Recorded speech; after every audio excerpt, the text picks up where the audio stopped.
മത്തി പീര വെക്കാൻ മാങ്ങ കിട്ടി. ഇപ്പോൾ മാങ്ങ ഇല്ലാത്ത സമയമാണ്. പക്ഷേ വലിയ ഇഷ്ടമാണ് ഈ മാങ്ങായിട്ട് മത്തി പീര വെക്കാൻ. ഉള്ളി കഴിഞ്ഞിട്ട് എന്നാലും അല്പം കുടംപുളിയും കൂടെ വേണമേ, നല്ല ടേസ്റ്റ് ഉണ്ട്.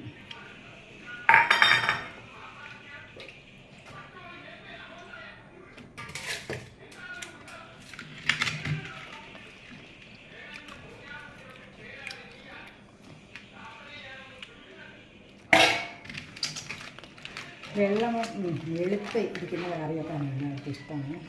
അതുകൊണ്ട് അല്പം കുരുമുളക് പൊടി ഇട്ട് പിന്നെ പച്ചമുളക് അരിഞ്ഞിട്ടുണ്ട്.